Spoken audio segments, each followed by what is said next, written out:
shores and woodlands of the north, its history of copper mines and iron ore, the Great Lakes fishery.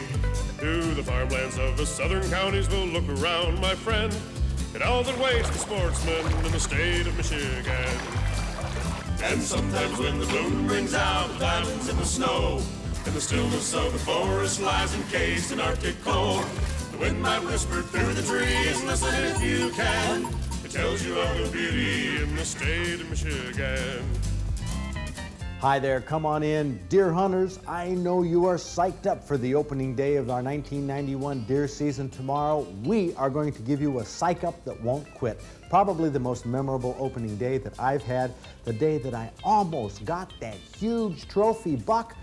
Almost. That's our 1988 deer opener. That's going to be our psych up feature tonight. We have a lot of other things to go through, how you can qualify for our trophy awards, how you can get on Big Buck Night. I'm going to talk about my recent cast I got on my leg and how I'm going to make it tomorrow on opening day. You stay tuned. I'm Fred Trost. It's Thursday night, time for Michigan Outdoors.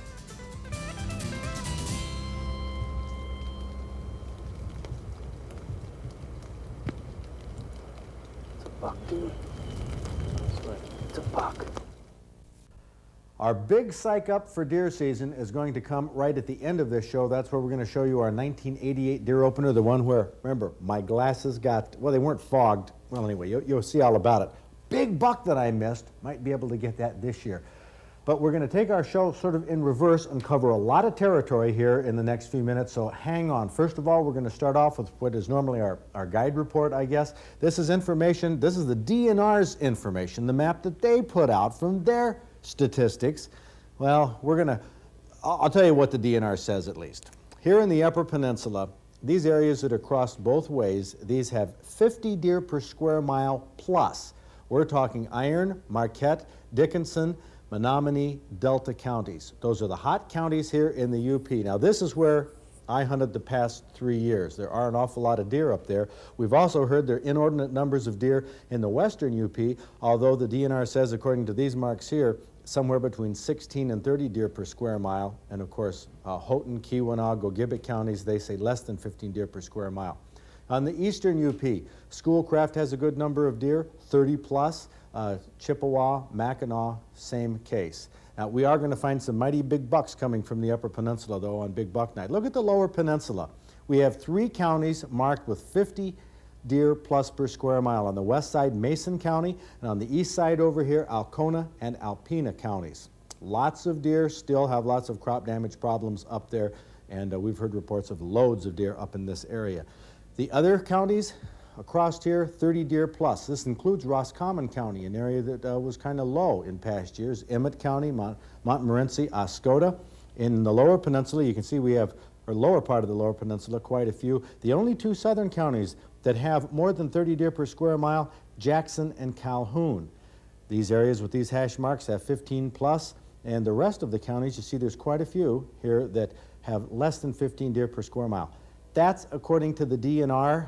Who knows? We know that there's going to be some big bucks taken from these counties that aren't marked for a lot of deer. Where are we going to be hunting? Kathy Beitler and Abby Burke with a camera are going to be here in Roscommon County. John Ford, Zach Trost, and I will be in Clare County, and we're going to be bringing you our report, our opening day report, next week. What you just saw was DNR statistics. Now, we have some statistics of our own. We've been keeping track since 1984 of trophy book statistics. Trophy fish, trophy deer. We publish them here in the Outdoor Digest magazine in a section we call Trophy Tips. We find up here Aaron Jansen took a huge big buck in Iron County. That prompted me to go to the computer and pull an analysis of how many big bucks were taken with rifle from the various counties in the state. Let's go to the map and take a look at this. Now remember, these are the rifle counties, Bay City, Muskegon line north. In the Lower Peninsula, the county that entered the most was 39. That's Alpena County. Second most was Sheboygan County with 34. We have 29 in Clare County. Ooh, that's where we'll be hunting. The other counties, Mecosta, Midland, Gladwin, Aranac, and Presque Isle, all were in the 20s. But those were the highest entry counties. That's with a rifle. Doesn't count the shotguns. Let's go to the UP. We have a number of good counties with 24 and up. Ontonagon, Marquette, Menominee, Delta, Schoolcraft, But let's take a look at the top 3 counties in the UP. Chippewa with 43, Mackinac with 46, Iron County, the top county in the state for big bucks with 51. That's where Aaron Jansen got his. Kind of an interesting trophy analysis, isn't it? Iron County on the top of the heap. Flip the page on the digest. We come to a picture here with Mike Fitzgerald, got an 11-point buck with a bow. That aroused my curiosity. I pulled the trophy counties that had 15 or more entries with a bow. Look at that. Iron County isn't even on the list. In fact, there wasn't one county in the Upper Peninsula that had 15 or more entries. There wasn't one county in the Northern Lower. All of the trophy entries, 15 entries or more, came from the southern counties: Saginaw, Kent, Genesee with 17, Eaton with 16, 17 in Calhoun, 21 in Livingston, but look at the top 2 counties. Washtenaw, which is reported to have 15 or less deer per square mile by the DNR, and Jackson with 30 entries. That's the top bow hunting county in the state for trophies. Interesting data in our trophy tips, but look at this. I did a graph of opening day. This is the number of 1990 opening day trophy bucks taken from daylight to dark. So here we have from 7 to 8, or 7 a.m. to 8 a.m., 45 trophies taken. It drops throughout the morning down to, about 6 bucks were taken at 11 p.m., 11 taken at noon. The afternoon was quite low. Obviously, analyzing our trophy data, the time to get out for big bucks is those first few hours in the morning on opening day. Very important. Speaking of winners and losers, of course, here it comes again. Oh, I better take this sock off. There we go. Wiggle my toes a little bit. They do work, but my leg is broken. Ice hockey accident. I won't even go into the details. It was nothing spectacular, but this cast is one that I've had put on by Dr. DeVito from East Lansing, an orthopedic surgeon. I've seen him every week. You might as well join me too for my pre-deer opener visit. He told me my x-rays hadn't improved one bit. Unchanged, okay. Well, That's good. Okay, so when I look at the lateral x-ray, this is a sideways picture of your leg, that still lines up pretty darn good, okay? And when I look at the front picture of your leg, you can still see the alignment looks pretty good. But this really does not look much different than before, because you have to remember that no 2 x-rays are taken exactly the same, okay? Now, again, I don't see much healing taking place, but your injury is only a couple weeks old, though, too. One thing that we might want to do, because again, it could be that you're simply loosening up enough in your cast now. No. No? No, I know that for a fact. Okay. No, it's not loosening. Well, let me take a look then, okay? Because my cast does get tight because it swells. Okay. Hey, there was no way I wanted a new, tighter cast, but Dr. DeVito reminded me that I'm not only benched as a hockey player, I'm benched as a doctor too, and a new cast it would be. Technician Patty Filko cut my original fiberglass cast off with it's a saw that doesn't rotate. The blade doesn't turn, it just vibrates, so there's no danger of getting cut here. The new cast isn't plaster. That's obsolete. It's a fiberglass type material that's wound around a soft liner. It hardens up immediately, and it's a lot more lightweight than the old plaster casts. But despite the advantages, I knew this opening day wasn't going to be my most joyful opening day in the woods. What is going to be my biggest problem? I'm going to be out there all day. Well, number one, you're going to be probably cold. It's going to be hard to insulate this. You're going to have to keep warm. Okay, we got heaters. Okay, heater's warm. If it gets wet, if you get the padding wet, that won't happen, I guarantee. Okay, but if the padding gets wet, it will be very uncomfortable. You'll have to get a blow dryer and blow it dry, okay? Being in one position for a long time will probably cause you discomfort. And probably the other thing is actually trying to get a shot off if you're going to do that, because you're going to try to twist and pull and bend. It's going to hurt in that particular area. Oh, I'll have problems, no doubt, but my broken leg is healing, and it isn't all that serious considering things that could happen. You may have read in the newspaper about the bow hunter who fell from a tree 2 weeks ago, broke his back, crawled for 30 hours before he was found by a rescue helicopter. That's with a broken back. Dr. DeVito treated him, and he has some advice for hunters. I just don't know how advisable it is to be hunting totally by yourself, because if you're out there and you're hunting and something happens to you and no one knows exactly where you're at, who's going to come and save you? Because here's a gentleman that really was in a situation where he could have died out there because, again, no one knew exactly where he was located. And then after he broke his back because of fear of being left out there forever and dying, he crawled for 30 hours, and that probably added to his neurological injury. And so, you know, he's doing better now, and he's moving his legs. When we first saw him, he was completely paralyzed. But, you know, I would say that number one, if you're going to be hunting, number one, have a buddy around, or tell somebody exactly where you're located in the hours that you're hunting. What should happen if somebody breaks their leg? For example, like when I broke my leg. Yeah, should you crawl then? When should you crawl and when shouldn't you crawl for help? Should you ever crawl? I would recommend that. I'd recommend staying where you're at, because more likely they're going to see a deer stand up in the tree and they'll come after you and get you that way. Or your friends or family will have some idea where you like to hunt. So I think it would make more sense staying where you're at. But you get cold. But you're going to get cold anyways. This guy had waterfall on him, you know, when he would go through various bushes. And, you know, certainly he's going to get hypothermic, or his temperature's going to go down. But the question is, as you drag your broken leg or your broken back through the brush and, you know, in the rough terrain, what are you doing to yourself? You know, certainly you're going to become hypothermic either crawling or not crawling, and I don't know actually which would be better to do. But from a medical standpoint, if we're talking about a broken extremity, it's better to splint it or stay where you're at, because you could do further damage. Sage tips from a man who should know. Now, with this, will I be able to get one of these? I'll find out tomorrow.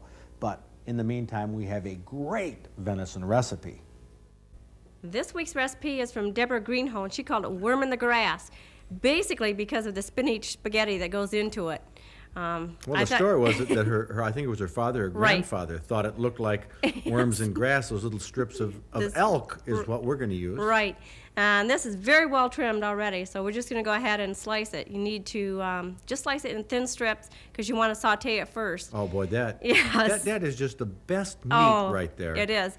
And right there, just like that, when we got it done, Abby and I took some of the pieces out, and it was great, just like that. But you put in vinegar, bouillon cubes, salt, pepper, chopped tomatoes. And green olives and a spinach spaghetti. And I think the olives here is what's going to be the secret ingredient. It really comes through and makes it just a little bit salty without having that real salty taste. But you know the looks of it, and those green noodles. Right, these are pre-cooked. The fact that it's venison, venison, that name goes for elk, deer, or anything. You know, there's a lot of people who will be put off by the name of it. Right. Alone. But they really should try it. But it was an award. My daughter Tara, 18 years old, we could hardly get a peep out of her on this one. She just kept eating. We got a shrug. That's a start. That's a start, okay. Teenage girl gives shrug to venison recipe called worms in the grass. It's elk, Dad. It's elk, but venison. That's the name of worms in the grass is the name of the recipe. Does that help? Doesn't look like worms in the grass, but What is this red stuff in here, Kath? Tomatoes. What is? And pimento from the olives. There's some olives in here. Well, pimento doesn't olives, taste like green olives in here. I thought it could taste olives. Yeah, it has a little tangy-ish green olive taste. It doesn't taste like any recipe I've ever had. No, I don't think we've ever had. The olives, I think, really come through in this a lot more than I thought they would. Once they cooked, they came through. But the elk, the venison, for people who say it tastes wild, There's no- like wild game, does it taste wild? I like it. She likes it. Yes. Teenage girl. I think it would be good with black olives in it, though. Oh, yeah? Yeah, Kind of like the Greek yeah. type. I like those kind of olives, too. So Give in it more summary- color. More color. I thought, I would have guessed that you'd look at this recipe and say, oh, Dad, that's bogue. Yes, don't make me eat it. Don't make me eat this. But you don't think so, huh?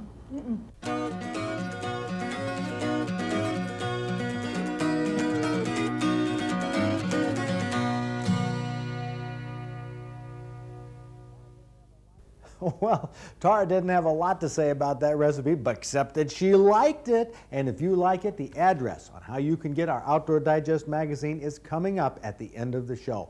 But right now, let's get into the deer season Psych Up 1988 deer opener. Oh, what a memory. It's 20 after 7 here on opening morning. We're on a knoll that is overlooking a little aspen stand and the tail end of a swamp. that is right by a rye field, a big rye field. Jimmy Butler's potato farm is right here.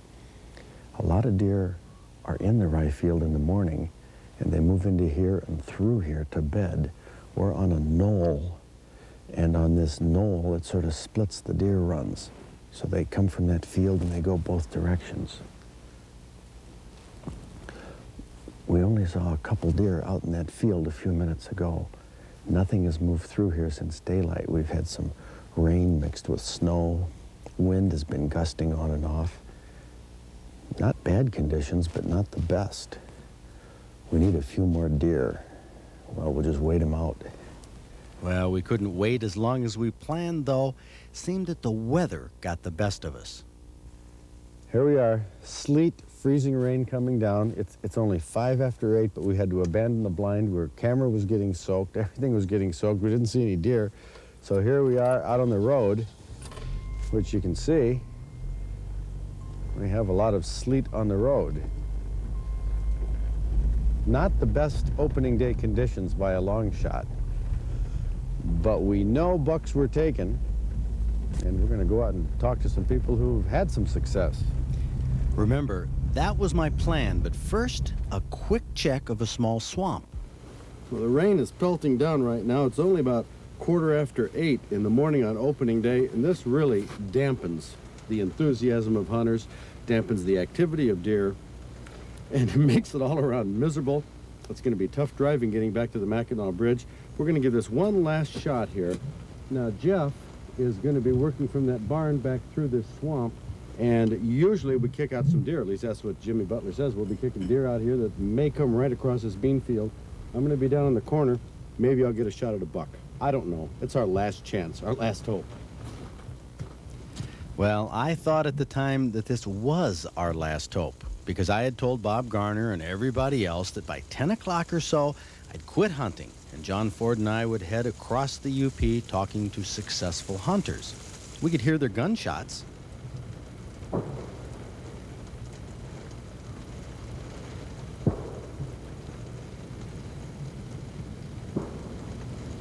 The way the rain was coming down, I was almost looking forward to this being the end of my hunt. That's when I said goodbye to Jeffrey Bickle and wished him luck.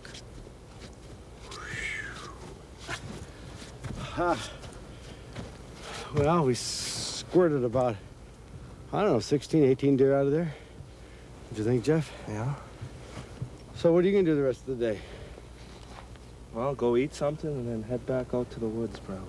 You're going to sit? Yeah. Probably sit on the bean field here tonight and watch for that big buck. What do you make of it, an opener like this? Weather could have been better. Wind could have been down a little bit. I don't think the deer are moving too much this morning.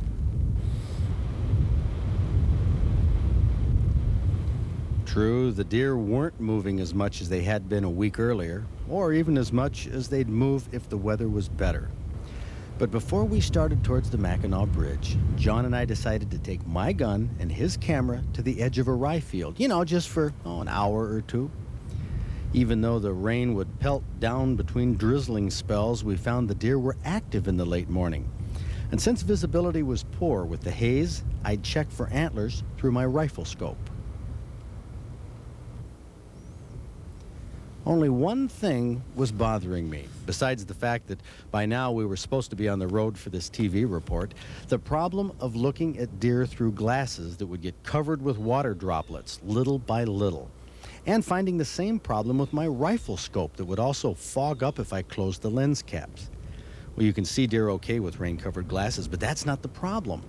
The problem is, can you see antlers on deer when you have raindrops on your glasses? That's where I had great difficulty. And when you have only a buck tag, you had better be darn sure that deer has antlers before you shoot. The wind was perfect. We were downwind from the deer, but it also meant the drizzle blew towards us, and I had to clean off my glasses and my scope quite often. Unfortunately, I didn't clean them often enough. I had been watching a doe and her 2 fawns walking down the field, and here they are, and I told myself there was no need to clean my glasses. The rain was coming down too hard. Obviously a doe and 2 fawns. Didn't realize that John was having as much trouble with his camera viewfinder, and he even went to a super telephoto.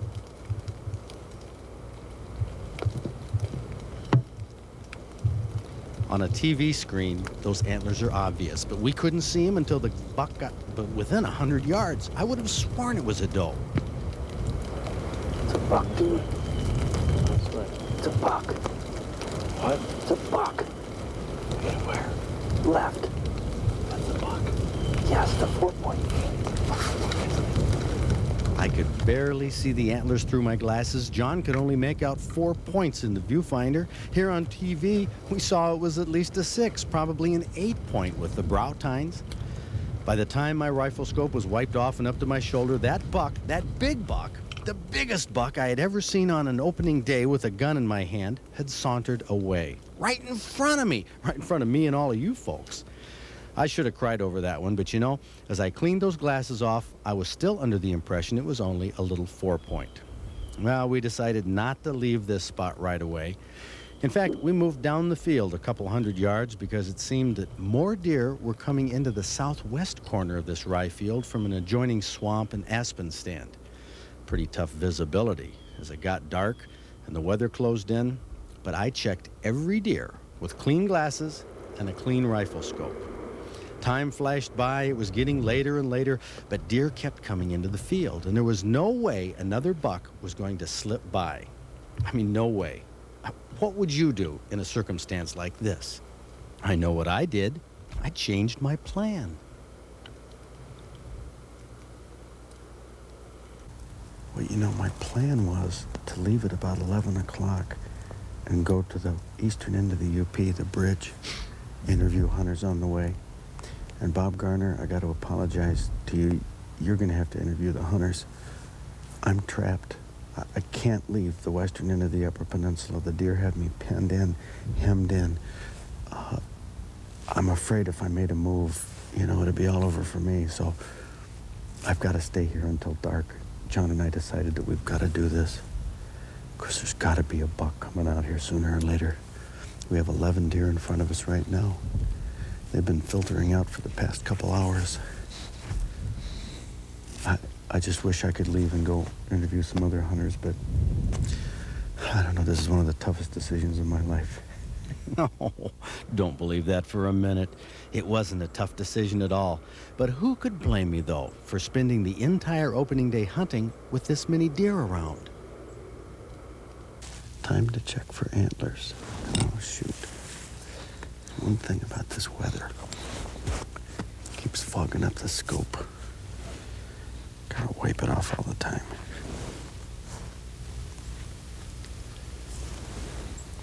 And my glasses. Now I can check for antlers. Nope. Ooh, the little fawn back there jumped at something. Maybe a mouse.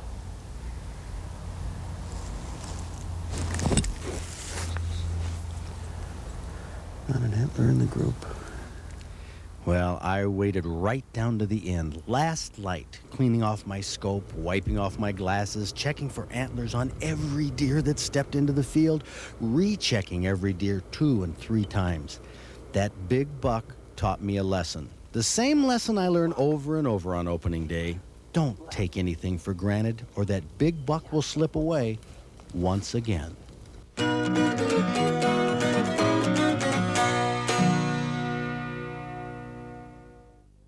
Well, all I can tell you is the good news is that buck is probably still out there. Maybe you'll get it. Maybe I'll get a big buck like that this year. But above all, no matter what you do, think safety first. Be safe this season. Have a great one. And we'll see you right back here with an opening day report next week.